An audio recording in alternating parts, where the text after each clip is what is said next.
So the topic of my podcast is often about how to help you be proactive as a mom when giving your kids digital things and helping to guide them in that world. That is what the podcast is founded on and what it's all about. Well, today's episode, we are going to go into another realm of this whole thing around the digital stuff that I've never dived into before. And I'm so excited to bring you an expert in this field to help you get on the top of this too. All right, so stay tuned. Welcome to your source for tips, tools, and support to help you be that mom that is tuned in and proactive for yourself, your family, and for the wild ride of raising kids in this digital age. Inspired by a mother's love with a relatable, real-life, proud to be that mom flair. This is the Be That Mom movement with your host, Dolly Denson. Hey friends, did you hear? There is an app that will transform the safety of your kid's smartphone and technology use. It is my favorite way to sleep easy at night and have peace of mind because it is monitoring my kids' activity online without me being in their business. It is the Bark app. And yes, bark like a dog, bark, bark, bark. It tells you when there's something that you need to be concerned about. Starting at a small fee each month, you can protect your whole family across all devices. Get connected with Bark today. Use code BeThatMom for 20% off your subscription for life and get a 7-day free trial to check it out. Okay, so today I am so excited to bring you an interview or a conversation that I had with an expert in the field around the exposure of our kids to what our devices are putting off. I'm talking about how they communicate with the world and get all of their information. That has to come from somewhere. And when it is collecting information, we are inadvertently being exposed to electromagnetic frequency radiation. So today I am talking to the founder of Defendershield. His name is Daniel DeBaun, and he is an internationally recognized expert in EMF radiation, EMF shielding, and EMF-related health issues, with a special focus on the effect of exposure from mobile devices such as laptops, tablets, and cell phones. His concern regarding the health impact of EMF emissions grew from over 30 years of engineering experience in the telecommunications industry. He has had a variety of executive positions in multiple large businesses such as AT&T and Bell Labs and various other things. He's been the co-author of a book called Radiation Nation: The Fallout of Modern Technology, and he is the CEO of Defendershield, which is the world leader in EMF radiation protection solutions. So I'm so very excited to invite him onto the podcast today. He shares so much valuable information to help you take these nuggets and use them for your kids. Like, seriously, make sure you listen to this entire interview and our conversation. And at the end, he gives some very useful nuggets, very useful tips that you can take today to help make sure that your kid is minimizing their exposure to the things that our devices are inadvertently putting out, whether we are aware of it or not. Okay? I hope you find this so very valuable. I absolutely did, and I am so very excited to bring it to you. So stay tuned. All right. So I am so excited today to be talking to Dan with Defendershield, and I am really kind of amazed that I have not explored this topic on my podcast yet, and it's very important. So I'm glad to have you here today, Dan. Tell me a little bit about yourself and what brought you to this space. Well, Dolly, thanks so much for inviting me. I'm excited to chat with your listening audience about a subject that's really fairly controversial and rarely understood. And so we have an opportunity today to sort of chat about that to help people understand this space. I started in telecommunications 30, 40 years ago. I actually wrote the technical standards and did the testing on telecommunications equipment for years and years and years. So about 10 years or so, 15, maybe close to 15 now, my sons were visiting me. They had their laptops on their lap. My wife says, "That can't be good for you. I want grandchildren." And she was implying that there was an emission coming from a laptop that affected the male sperm. And I said, look, I've been doing this stuff for many, many years. There's no way the power levels are going to have any sort of impact to the human body. But then I thought about it a tiny bit. I had never looked at the research side of the medical research side about this kind of exposures. And even back then, Dolly, it was true that after 3 or 4 hours, it's potentially true up to 25% of the male sperm became immobile.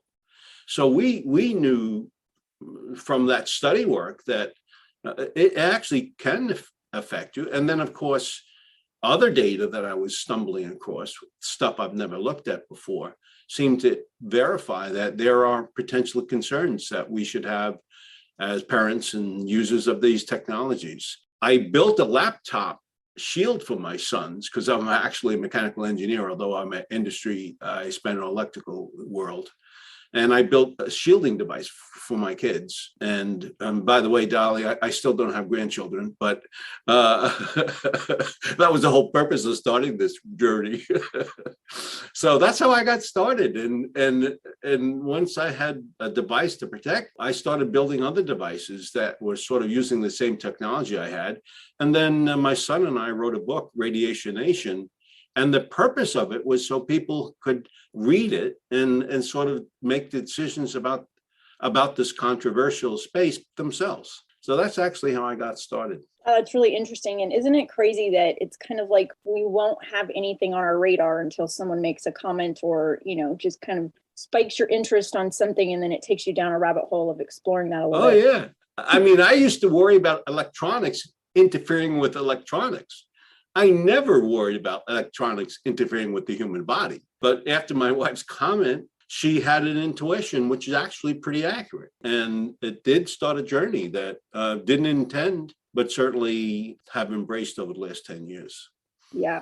Yeah. Wow, that's amazing. So your book is called Radiation Nation, The Fallout of Modern Technology. Is that like on Amazon, Barnes and Noble, those type of places? Yeah, Amazon. It's like one of the best sellers on Amazon. It's like interesting how, there this hemmed up interest in trying to understand this space. And we wrote the book that was really intended to try to let people understand what it is, what science says, so they can make their own choices. And it's been fairly successful, fortunately for us. That's awesome. So kind of as a baseline, just if you can explain like in layman's terms, what, like for someone, I hear things about 5G and I'm like, is that 5G in my phone? Is it 5G someplace else? Like just an understanding for the general public, what should we know about like EMF, electromagnetic frequency radiation, and 5G and all of that? Okay, so my wife was commenting on the laptop that my sons were using, and it was the Wi-Fi. It's the connection to the router that is a transmitter, and it's being transmitted from the laptop to the router. And it's a power. There's a certain amount of power being you can't see it, you can't smell it, you can't touch it, but it's actually there and it's making a connection. And so when you have a device like that, what it transmits out of the device in all directions within that room and keeps on going into the other rooms. Those can go up to almost 2,000 feet. They can go fairly far. And it's called an omnidirectional signal. It goes every way you're using it.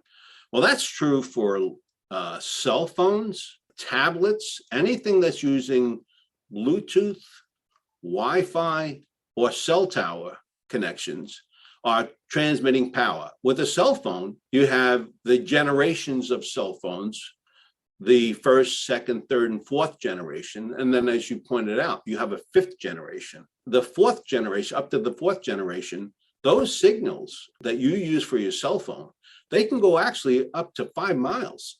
So there's enough power to get 5 miles, and it's going in all directions. And so that's the fundamental characteristics of technology today. And we're putting it very close to our body. And then here comes 5G, which is fifth generation, next generation technology. What's really interesting about that, Dottie, it's not introducing, a lot of it is not introducing new connections from a cell phone to a cell tower. A lot of it are all what's referred to as sub gigahertz. It's like the speeds are not that fast, but the speed of the frequency rate is around 1 gigahertz. It's a wave that moves in the air, and it's moving at a rate of 1 gigahertz, roughly 3 feet in milliseconds, and it gets to the cell tower. With 5G, the other part, which is really the more controversial part of it, is that there's new rates that are being introduced, much, much higher speeds. And that's where science is getting pretty concerned, because we've never had these really, really, really fast speeds in our environment. And that's really what you hear about in the controversial space. Most of what you have in the 5G today is not out there. It is the stuff we've seen all along is coming out of our cell phones, no different than it has been in the past.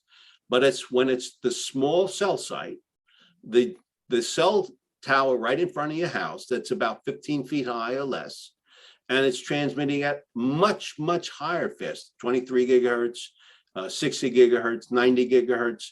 They're really, really fast rates, and that's where the controversial lies. That is producing broadband services to the house at speeds that haven't been available in the marketplace and now is, and that's where the controversial lies. Okay, wow, so that's interesting. That makes it make sense more.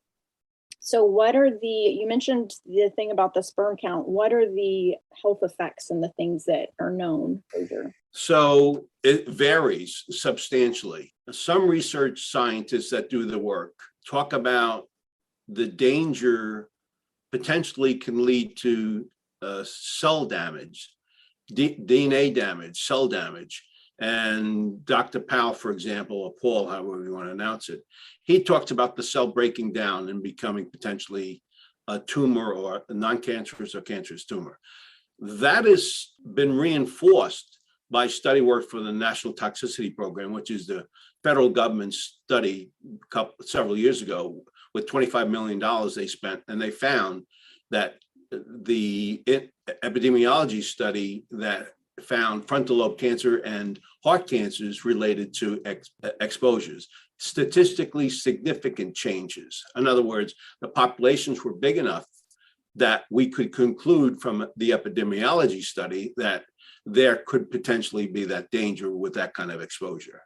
Dolly, those are the most extreme, and those are not the things so much we find in the human body with kind of exposures every day. However, something like 20% of us or so were actually impacted in very different ways. There could be neurological impacts, physiological, tingling of the eyes, the tinnitus, the ringing in the ears. You may be tired, depressed, fatigued. You may have memory loss. So these are varying degrees of exposure which influences the body. And in fact, some argue, like in the classroom, there's so much Wi-Fi in the classroom today that it's like millions of times more than it was 50 years ago. And that constant increased invisible power level in the classroom is potentially impacting our kids. And so that's the controversy you hear about that. It's the power that's found within the classroom. Now that's a constant 7-8 hours that they're exposed. And there's, maybe depression, anxiety, stress, independent of the schoolwork itself. And so there's that kind of thing that impacts the human. And by the way, Dolly, believe it or not, it's like more women than men, which science has not been able to define why. But we know that roughly 20% of the human is impacted by the exposures to cell phones and laptops and Wi-Fi's. And it's a growing component because maybe our environment is growing. And of that, 80% of women that are affected. You may have a headache all day. And that's because it could be true. you're sitting next to a router all day. So all of a sudden, these technologies we have around us, you just have to be aware of those things around you and the potential influences they may have on you and your kids. So it's not like, I mean, it's just kind of like most other things, like in moderation and being aware. Yeah, it's like the World Health Organization, WHO, considers RF signal, the signal from a cell phone to the cell tower, as to be carcinogenic. That means that it's a potential cancer. So it's not like the world's avoiding it. They're beginning to understand it. And many argue that it'll become a probable carcinogenic the next round with the WHO. So it's not like nothing's happening, but it is a controversial space, and it's more in our environment today. And 20% of you are influenced in a negative way. So interesting. And something we just so much need to be aware of as they ramp up the power of our phones and all of that. Like before I was aware of all of this, I would just think, oh, wow, a faster phone, remember the days we had dial up and stuff like that? Like, right. Yeah. Actually, that's a really, really good point. We've had electronics around us for long, long amounts of time. But think of this, it's only the last 5-10 years, we have all this electronic stuff in our pockets. You had a mainframe computer down 500 feet in a building you had that had huge power levels of exposure. It didn't matter because I wasn't in the room. Now that is my computer on my laptop, same power levels, same computing capacity, and it's sitting on my lap. So that's why it's sort of our technology, our environment is changing along with the technology exposures. There's potential impacts. To the World Health Organization, I mentioned it's a possible carcinogenic. So is gas. When you smell gas, that odor, it's an organic material smell, and that's considered to be carcinogenic as well. So if you have a Wi-Fi in your room and you have a gasoline, 55-gallon drum gasoline open and spewing the volatile organic compounds into the room, they're equivalent in terms of what the World Health Organization defines. So really, it's just about being aware of it being an influence and then being able to kind of have it in moderation and not, always have it, like on your chest or in your pocket or on your lap. That type. So yeah, absolutely. In fact, giving you a description of it, what would you do? You'd put a top on it and you take the gasoline and you put it in the other room. That's what you'd do. And the same thing with a router. You don't need it in the same room as you are. All you got to do is figure out what room it can be in that's relatively safe for your family. Right. Okay. So then let's take this a step further when it comes to kids. So I'm a big proponent of them not having their phones in their bedrooms and all of that. I mean, it's not just the phones, but like now we have like the Amazon Echo devices that they have as their alarm clock in their bedroom and those type of things. So it's really about an awareness that does emit something. And so maybe it needs to not be on their nightstand at night, and maybe they need to not have it someplace right by them all of the time. Okay, so let's chat a little bit about that. There is a Federal Communications Commission standard. It was generated about 30 years ago, and it's describing what the power of a signal between a cell phone and a cell tower. So the federal government does define the standard. It was over 30 years ago. And I remind people over 30 years ago, if I had a cell phone, none of my friends had it. So I wasn't very much on it very, very often. So all the transmitting power levels were, at that time, there wasn't much of it. So that standard sort of was okay. Well, the standard was established by the FCC looking at 6-foot male military. And they established that if a signal penetrates 1 to 2 inches and it heated up less than 2 degrees, the power level would have to be no more than 1.6 watts. Just remember, 1.6 watts. And why heating? Well, the RF signal that you have from a cell phone is a microwave signal.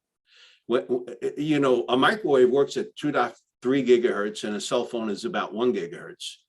And when you put a piece of meat in the oven and you turn the microwave on, it heats up the water between the cells. The cells oscillate, they heat up and therefore cook.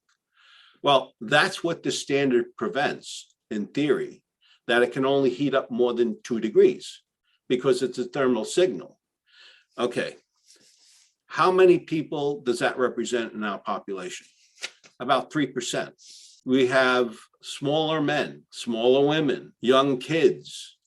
They were never exposed to these kinds of things early on in their lives. And all of a sudden, your children at 6-year-old are getting a cell phone to chat with grandma.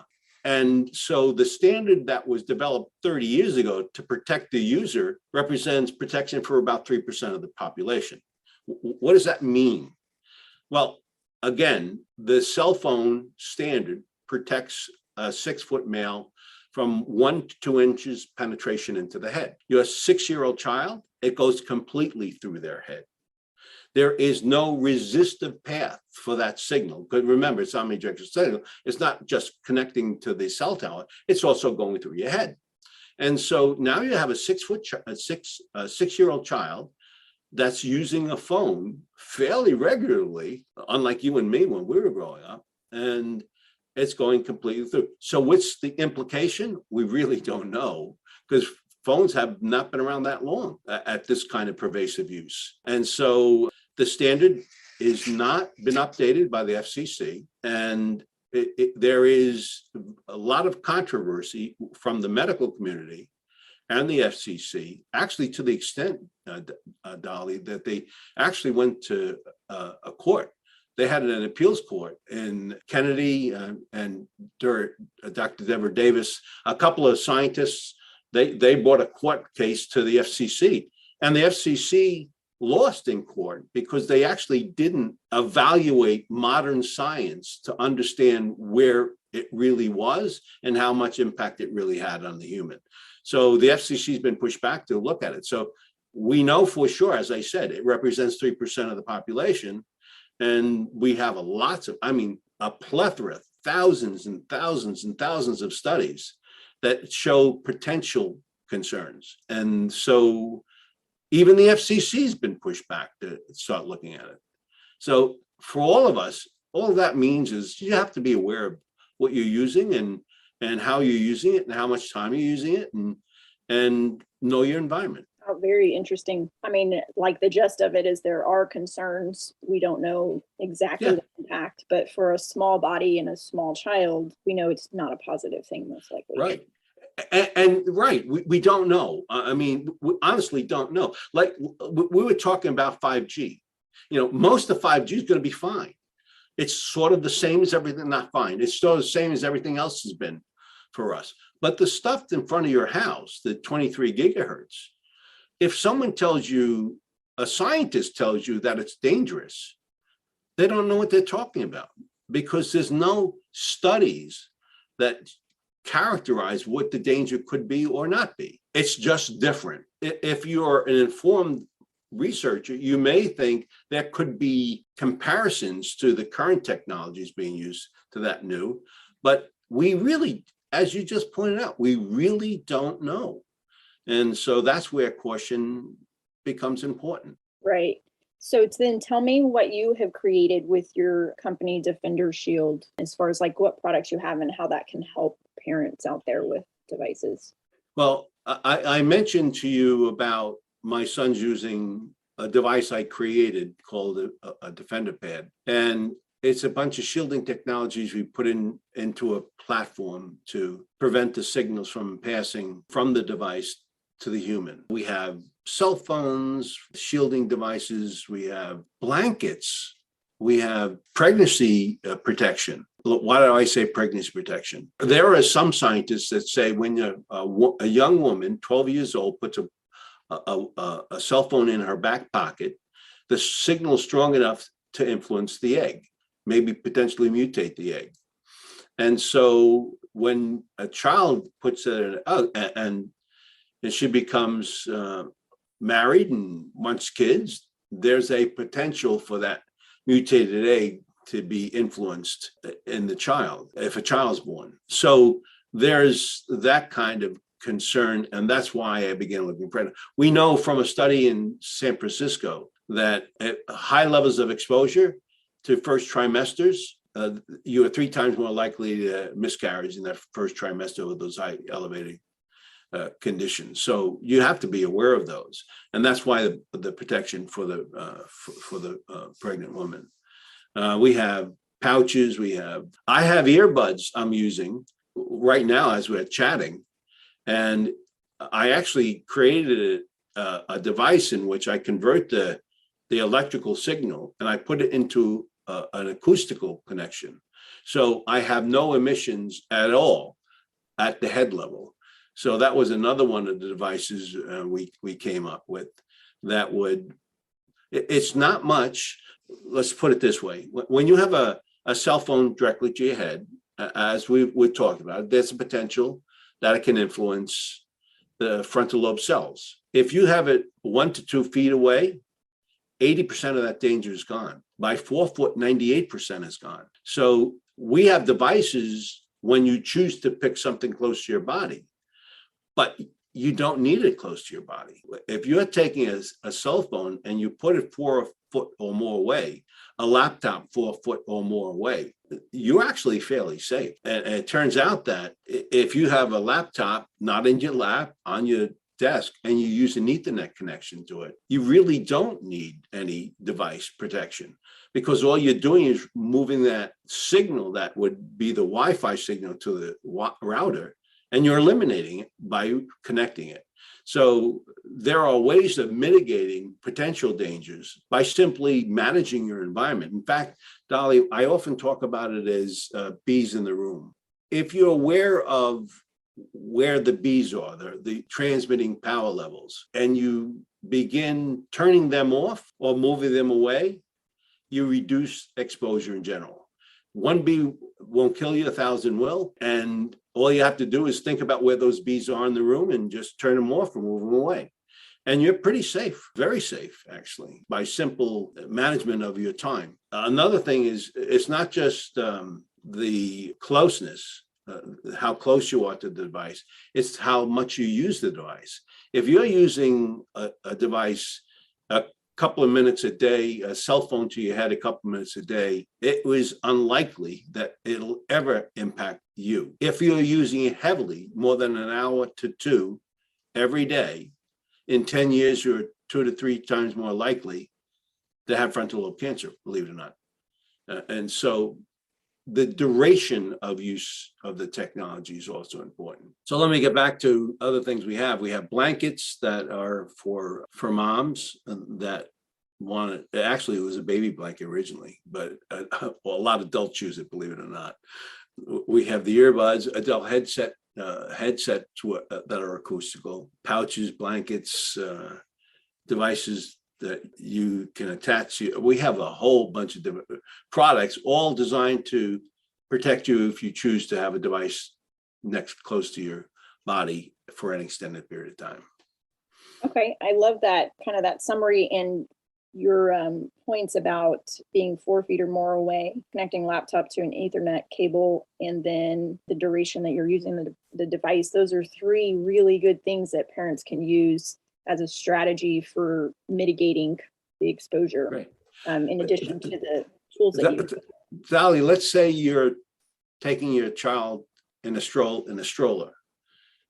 Don't put your cell phone in the back of the device of the stroller that's close to your child's head. So keep it in your, not near your body, but in your, as a wallet or in your, anywhere other than the child's back. So that's a simple thing you can do and keeps the child protected, and you still have the device available to be used when you want to.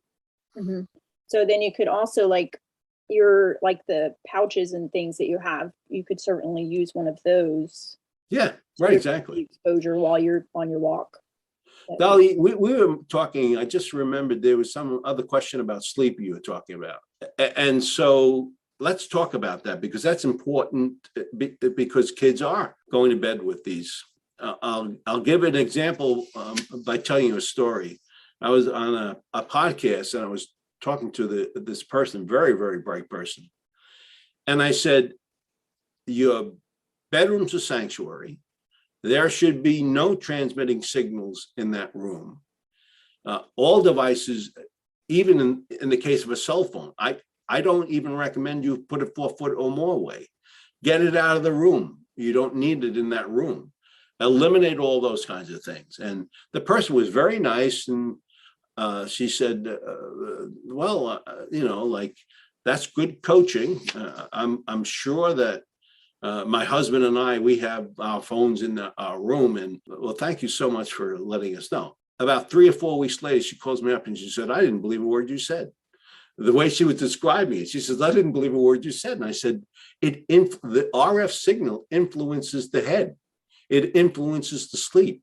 And so, like, you have to get in the pattern taking these things out of your room because it disrupts the melatonin that's being generated throughout the body.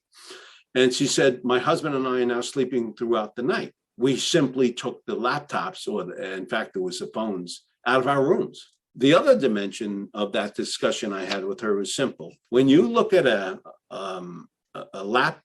laptop or a tablet, when you're sleeping, before you go into bed at night, there is a blue light. You may have heard of this, Dolly. Blue light. Blue light is part of the spectrum of sunlight, right? It's believe it or not, visible electromagnetic radiation. That's what it is. It's visible. The blue component is very high on the spectrum of light and very, very close to what's known as ionized radiation, X-ray radiation. That's roughly where it is. And it is the part of light that actually helps you go to sleep or stay awake. In other words, blue light is the trigger in the back of the eye. The cryptochrome is a protein in the back of the eye that turns the on and off switch for melatonin. And so when you're looking at the screen at 11 o'clock at night and you've decided to go to bed, the melatonin hasn't been turned on because you had the blue light penetrating your eye and the switch hasn't turned off. And so, believe it or not, it disrupts the pattern of sleep only because it delays the melatonin and the potential deep sleep and everything. The cyclic nature of our 24-hour cycle is being impacted when you're actually looking at that blue light at night before you go to bed. So it's a combination of removing products and watching how the technology you're using is impacting the sleep pattern in other ways.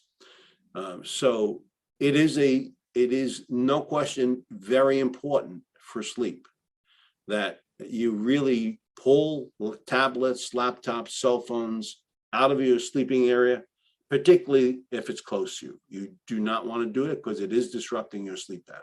So will you have, like, I think I saw them on your website, the blue blocker glasses? Oh, yes. Did they Yeah, actually, that?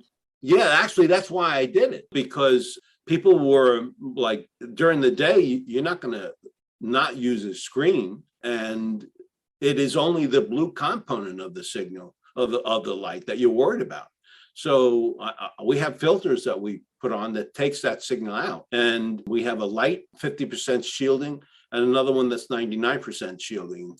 And that's why we did it, because people who want to read at night, they can go with the Shield 99% shielding, and they actually have no impact to the sleeping pattern as a result of that. Okay, so then that would be a good alternative if they need. Oh, yeah. If you want to do it, you can take that precautionary measure. Okay, cool. The other thing I wanted to go back to was on the earbuds. So kids are, like all crazy about their AirPods and things like that. Is there anything that can be put on AirPods specifically that helps to block it? Or is it just kind of a lost cause with those? The answer is no, but let's talk about it, because this is pretty serious in my opinion. And I hate to talk about this detail, but a cell phone, as I mentioned, is 1.6 watts per kilogram. That's the maximum amount of power. A Bluetooth signal, which is used to communicate to the earbuds, is 0.3 watts. It's 5 times less the power level, 5 times less power level. So it's safer to some extent, but not necessarily the safest. And the reason why is because you have Bluetooth, which is a signal that goes from the device, your cell phone, to the earbud. And then many of these devices communicate between each other with Bluetooth. And it turns out that 0.1 watts, 15 times less the power level of a cell phone, can influence the frontal lobe cell and mutate the cell. It's not like it's not completely safe. It is, from science, we have some data, not that much, but some data has indicated that kind of potential danger and have identified 0.1 watts as all it takes, which is really not much power at all. So in my opinion, Dottie, you do not want to use those devices. You just expose yourself needlessly. And if you had a standard pair of earbuds, that's fine. With that are wired. If you want to do an improvement to that, use acoustical connections like I designed and also is all in the market other places.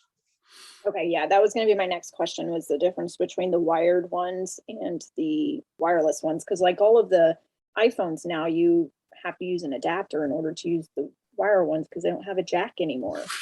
I know, it's like crazy. It was good for business, I guess. I guess so. I mean, I have my own pair of AirPods that I bought years ago before I realized that there was any, I just didn't really, it was always kind of like one of those things like, surely they're protecting us and wouldn't put something out that's going to cause this harm. But it's clear that there is exposure there, and every kid seems to have those in their ears when they're walking around. So, Dolly, actually, you bring up a really good point. One of the things I always say is you're the architect in your own destiny. You can't rely on anyone to keep you protected. The FCC, they didn't intentionally, they certainly did not intend to create a standard that was 30 years later not as protective as it should be. They didn't do that, but that's a consequence. When I smoked cigarettes when I was 12 years old, many years ago, I was a big man. And believe it or not, even back then, science knew about the link between cancer and smoking. How many years later did it take for us all to know that you shouldn't smoke? Over 30, 40 years ago, right? Trans fats, there was a lowly biochemist 30 years ago. He said, it's not the cholesterol in the eggs that are killing us. It's the trans fats we're using to cook our French fries. It's carcinogenic. And how many years did it take for that to be banned? It's banned in the US now. It's been that way for 2 years. But we knew 30 years ago that it was potentially dangerous from a science perspective. I don't see this as that much different. It's a technology that we created in our environment, which is really, really good for us in so many different ways. It changes our lives, but it also introduces potential concerns that we should be thinking about. Right. So cigarettes are a prime example of that. And they're still out on the market, even though we know that they're right. Exactly. It is. Obviously, I don't smoke anymore. I haven't for 40 years. So. Yeah. So, okay. So I think you have given some really, really valuable tips on navigating this, because technology is not going away. There's advantages to it. Like, we're here connected right now because of it. So I think this is a really good starting point for parents to just be aware of this and to help try to mitigate the risk of the exposure, because, we're not going to get the devices out of these kids' hands. And no. Hey, Dolly, in fact, you reminded me when you mentioned that. When we had the Defender pad, I wasn't really thinking we're going to create other product lines. And then I read an article one day that these parents bought their 16-year-old daughter a cell phone. She kept on pushing. And a year later, after they got her, she passed away from a frontal lobe cancers. And I said to myself, I know I can stop that signal. I did it with the Defender pad. And I said, look, we're not going to throw away our technology, but we have to find a way of maybe making it slightly safer if you think it's endangering. And that's when I adopted the technology from one device to another, simply because I'm not going to throw my cell phone away. But at that time, believe it or not, I never had a cell phone close to me. I never did, but now I will, because I know I'm protected with a shielding device. So if you're going to use it, watch your time, your distance, and duration, as well as the shielding. If you choose to have devices long extended period of times close to your body. Awesome. Thank you so much for spending the time with me today. That you just summarized it all with time, distance, duration, and shielding. So Yep. I really, really appreciate your time and your expertise and really taking the time to explain all this. And I think that all of the parents out there are really going to benefit from this. So thank you so much for putting your passion into something that can help people. Well, thanks so much, Sally, for inviting me. I really did enjoy this. I think our goal in life is to try to help people understand what decisions they need to come up with. And that's what I consider pretty important for us to do. So, and I think you do as well. So thank you so much for the work you do as well. Yes, you're welcome. Thank you so much. We just have to kind of join hands and move forward and create our own destiny, like you said. So. Yep. Yeah, we're architects of our own destiny. Don't wait for anyone else to help you. Exactly. All right. Thank you so much. Thanks for tuning in. Being that mom isn't easy, but together we can be that mom strong. Don't forget to leave a review, connect on social, and join Dolly's free community. Till next time. Hey, if you are a mom that has a lot on your plate like I do, and you struggle with anxiety or sleep or even chronic pain issues, please check out mysoulcbd.com. They are the one and only CBD source that I trust, and you can use my code BeThatMom for 15% off of your purchase.